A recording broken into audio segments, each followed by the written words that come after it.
আসসালামু আলাইকুম। প্রিয় চাকরি প্রার্থী ভাই ও বোনেরা, আপনাদের জানাই ভালোবাসা ও শুভেচ্ছা। আজকে আমি ৩৭তম বিসিএস প্রিলিমিনারি মেন্টাল এবিলিটি অর্থাৎ মানসিক দক্ষতা ৩৭তম বিসিএস প্রিলিমিনারি প্রশ্ন ব্যাংকটি নিয়ে আলোচনা করব, অর্থাৎ এগুলোর সমাধান দেব। আশা করি ক্লাসটি সবার উপকারে আসবে। তাহলে শুরু করা যাক। ৩৭তম বিসিএস প্রিলিমিনারিতে প্রথম যে প্রশ্ন ছিল, প্রথম প্রশ্নটি বলা আছে ২০০৯ সালের ২৮ আগস্ট শুক্রবার ছিল। ওই বছরের ১ অক্টোবর কী বার ছিল? তাহলে আমাদের প্রথমে দেখতে হবে ২৮ আগস্ট থেকে ১ অক্টোবর পর্যন্ত কত দিন। ২৮ আগস্ট যদি হয় তাহলে ২৯, ৩০ অক্টোবর মাস কত দিন আগে এটা দেখতে হবে। আগস্ট মাস, জানুয়ারি, ফেব্রুয়ারি, মার্চ, এপ্রিল, মে, জুন, জুলাই, আগস্ট। আগস্ট হচ্ছে ৩১, আগস্টের পর সেপ্টেম্বর ৩০, তারপর অক্টোবর। তাহলে আমরা যদি এখানে হিসাব করি আগস্ট মাস ৩১ দিন, তাহলে ২৮-এর পরে আছে ৩ দিন, সেপ্টেম্বর মাস ৩০ দিন, আর এখানে অক্টোবরের ১ দিন। তাহলে ৩০ আর ১-এ ৩১ আর ৩-এ ৩৩ দিন, ৩৩ ৩৪ দিন। আচ্ছা, ৩৪ দিন। তাহলে আমরা এখন এই ৩৪কে প্রথমে কী করব? ৭ দিয়ে ভাগ করব। ৩৪কে ৭ দিয়ে ভাগ করতে হবে কেন? কারণ হচ্ছে ৭ দিন পর পর একই দিন আসে, একই বার আসে সপ্তাহের, এই কারণে আমরা ৭ দিয়ে ভাগ করব। ৭ 4-এ হচ্ছে ২৮, তাহলে ৩৪ থেকে ২৮ বাদ দিলে এখানে হবে ৬, তাহলে এখানে ৬ দিন হচ্ছে অবশিষ্ট আছে।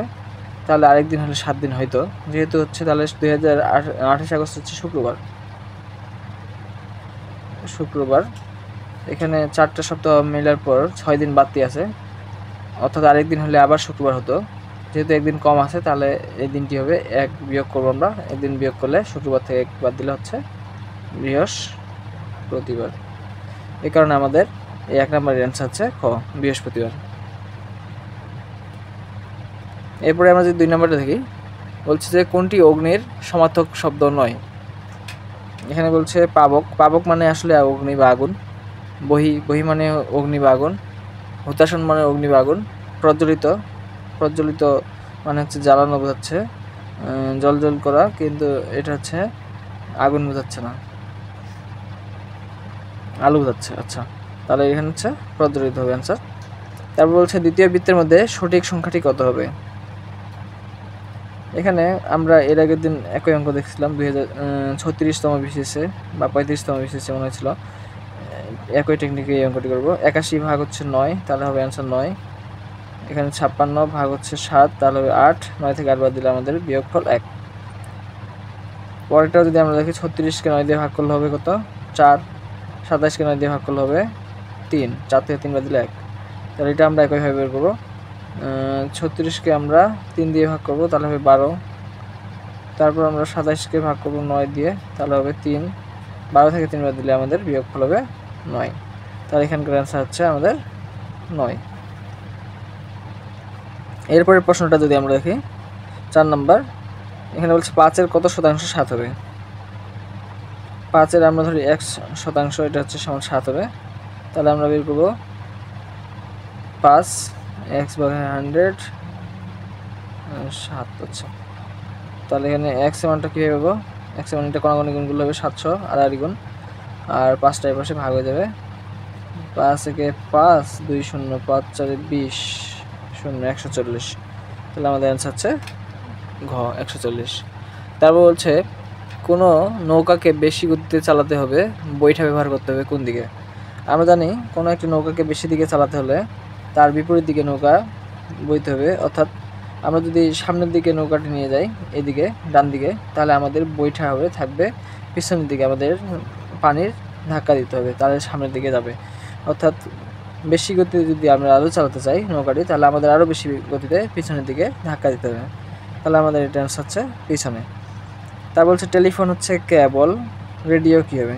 আমরা জানি টেলিফোনে কেবলের তার থাকে, অর্থাৎ কেবল থাকে, কেবল টেলিফোনে থাকে, কেবল দিয়ে এটা হচ্ছে চলে।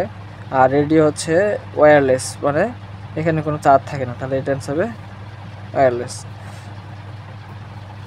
তারপর অঙ্কটি যদি দেখি আমরা প্রশ্নটি, এখানে হচ্ছে একটি লন রোলার যদি দুইজন ব্যক্তি একজন টেনে নেয় আর একজন যদি ঠেলে নেয়, তবে কার বেশি কষ্ট হবে? আমরা জানি ক্লাস 9-10 যখন আমরা সায়েন্সে পড়তাম বা অর্থাৎ বিজ্ঞানেও ছিল যে হচ্ছে একটি লন রোলারকে ঠেলা অপেক্ষা টানা হচ্ছে সহজ, মানে টানা অপেক্ষা ঠেলা কষ্টকর। টানা সহজ কেন? কারণ হচ্ছে লন রোলারটা যখন আমরা টানবো একটা জিনিসকে টানলে এইটা টানার বলটা আর এটার উলম্ব এখানে দুইটি উপাংশ তৈরি হয়। এই উলম্ব উপাংশটি আমাদের হচ্ছে এটা হচ্ছে cos থিটা, আর উলম্ব উপাংশটি হচ্ছে sin থিটা। এটা হচ্ছে উপরের দিকে উপশম হয় টানার ক্ষেত্রে এটা। কিন্তু আমরা যদি ঠেলার ক্ষেত্রে আবার এদিকে আমাদের ঠেলতে হবে, এই কারণে এটা নিচের দিকে কাজ করে, অর্থাৎ মাটিতে আরও বেশি বল প্রয়োগ করে। এই কারণে ঠেলা অপেক্ষা হচ্ছে টানা সহজ, অর্থাৎ টানা অপেক্ষা ঠেলা কষ্টকর। তাহলে এখানে ঠেলে নেওয়াটা হচ্ছে ব্যক্তির ক্ষেত্রে কঠিন হবে। বলছে কোনো বৃত্তের ব্যাসার্ধ যদি 20% কমে উক্ত বৃত্তের ক্ষেত্রফল কত % কমবে? ব্যাসার্ধ 20% কমার কথা বলছে। তাহলে আমরা জানি বৃত্তের ব্যাসার্ধ হচ্ছে আর, এটা 20% যদি কমে যায় তাহলে আর মাইনাস আর এর 20%, অর্থাৎ আর মাইনাস 20 আর ভাগ 100। এটা আমরা যদি অ্যান্সার করি তাহলে নিচে হবে 100, উপরে হচ্ছে 100 আর বিয়োগ 20 আর, অর্থাৎ 80 আর, 100/80 আর। এটা হচ্ছে একটা। আমরা যদি এখন ক্ষেত্রফল বের করি, একটা হচ্ছে পাই আর স্কোয়ার ক্ষেত্রফল হবে, আর একটা ক্ষেত্রে কী হবে তাহলে পাই আর এর মান হচ্ছে 80 আর ভাগ হচ্ছে 100 স্কোয়ার। এই দুইটার হচ্ছে বলছে যে কত % ক্ষেত্রফল কমবে। তাহলে এটা বিয়োগ যদি করে দিই আমরা, তাহলে আমরা দেখতে পাবো পাই এখানে হচ্ছে আর স্কোয়ার এখানে 8-10 হবে, 8/10 অর্থাৎ 20/5,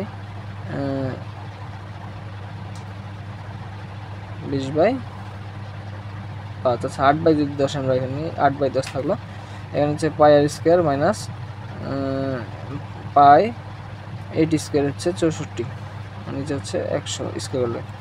তাহলে হচ্ছে এটা যদি হিসাব করি আমরা, এটা হয় আমাদের 100, এখানে হচ্ছে 100 পাই আর স্কোয়ার মাইনাস 64 পাই আর স্কোয়ার অর্থাৎ 64। তাহলে 100 পাই স্কোয়ার থেকে 64 পাই যদি আমরা বাদ দিই, অর্থাৎ 8/64, তাহলে এটা কম হবে আমাদের 64%।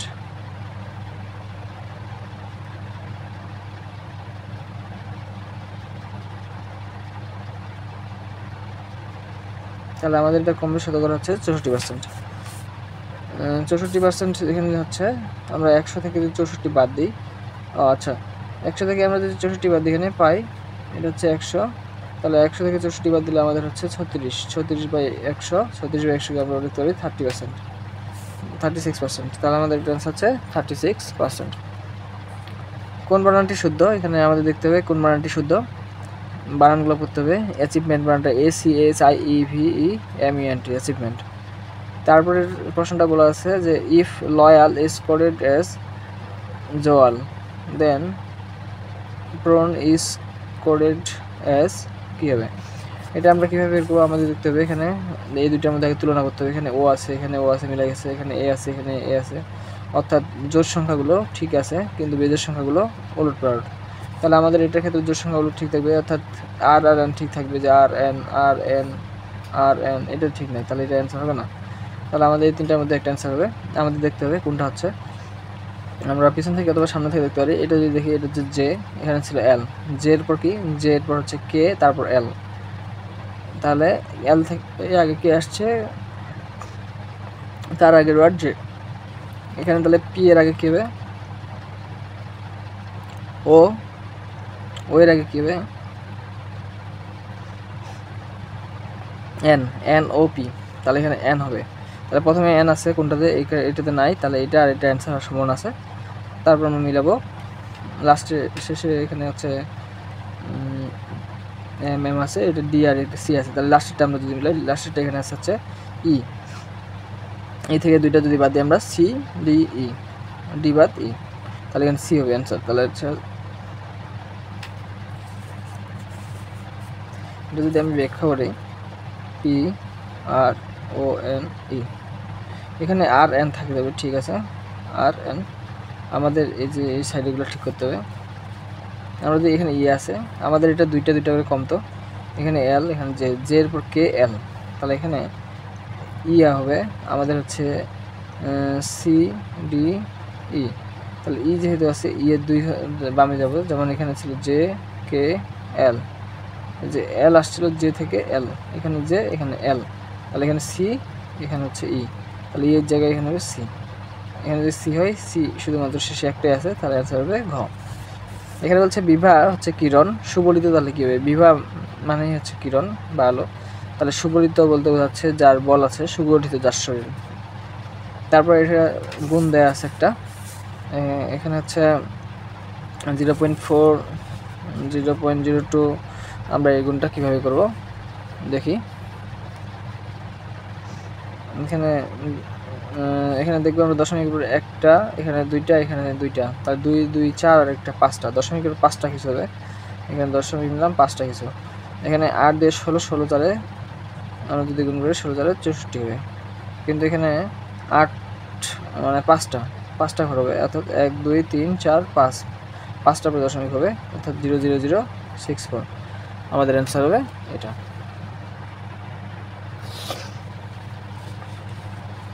এরপরে আমরা যদি দেখি, ভোরবেলায় আপনি বেড়াতে বের হয়েছেন, বের হওয়ার সময় সূর্য আপনার সামনে ছিল। আমি মনে করেন যে বেড়াতে বের হয়েছি, তাহলে এটা হচ্ছে আমি, এখন সূর্য হচ্ছে আমার সামনে ছিল, সূর্য পূর্ব দিকে ওঠে, তাহলে এটা হচ্ছে পূর্ব দিক, আমার সামনে যেহেতু ছিল, আমি এইদিকে তাকাই আছি পূর্ব দিকে। কিছুক্ষণ পরে আপনি বাম দিকে ঘুরলেন, আমি এবার বাম দিকে যদি ঘুরি, এদিক, বাম দিকে ঘুরলেন, কয়েক মিনিট পরে আপনি ডান দিকে ঘুরলেন, এখান থেকে ডান পাশ হচ্ছে কোনটা? আমি যদি এই পাশে থাকি, তাহলে আমাদের ডান হাতের পাশে, তাহলে এদিক ঘুরছি আবার। আপনি ডান দিকে ঘুরলেন, এখন আপনার মুখ কোন দিকে? আমার মুখ তাহলে কোন দিকে? আমার মুখ আবার পূর্ব দিকেই আছে। তারপর হচ্ছে, তাহলে অ্যান্সার হচ্ছে এখানে পূর্ব। Find out the correct synonym of tenuous. টেনুয়াসের কারেক্ট সিনোনিমটা ইংলিশে দিছে, টেনুয়াস মানে হচ্ছে পাতলা, থিন মানে হচ্ছে পাতলা। একটি মোটা একটি চিকন হাতলওয়ালা স্ক্রুড্রাইভার দিয়ে একই মাপের দুটি স্ক্রুকে কার্ডবোর্ডের ভিতরে সমান গভীরতায় প্রবেশ করতে চাইলে কোনটি ঘটবে? এখানে মোটা চিকন হাতলওয়ালা স্ক্রুড্রাইভার, এটা কোনো কাজ নেই, এটা মোটা হোক চিকন হোক ছোট হোক সমস্যা নেই, কিন্তু এখানে বলে দেওয়া আছে একই মাপের দুটি স্ক্রু, যেহেতু স্ক্রুগুলো আমরা হচ্ছে কাঠের ভিতর ঢোকাবো, সেই স্ক্রু দুটি একই মাপের এবং সমান, তাহলে এই স্ক্রু দুটিকে সমান গভীরতায় প্রবেশ করার জন্য সমান সংখ্যকবার আমাদের ঘোরাইতে হবে। তাহলে এখানে বলছে হাতলের ড্রাইভারকে বেশি ঘোরাতে হবে, চিকন হাতলের ড্রাইভারকে বেশি ঘোরাতে হবে, দুটিকে একই সংখ্যকবার ঘোরাতে হবে, দুটি একই মাপের স্ক্রু যদি আমরা ভেতরে ঢোকাবো গভীরতায়, এই জন্য হচ্ছে একই সংখ্যকবার আমাদের ঘোরাতে হবে। আজকে এই পর্যন্তই, আশা করি ক্লাসটি সবার উপরে আসবে। আমাদের চ্যানেলটিকে অবশ্যই সাবস্ক্রাইব করে পাশে থাকবেন, যাতে আমরা বেশি বেশি ক্লাস নিতে উপভোগ করি এবং হচ্ছে অনুপ্রেরণা পাই। অবশেষে ধন্যবাদ সবাইকে। আসসালামু আলাইকুম ওয়া রাহমাতুল্লাহ।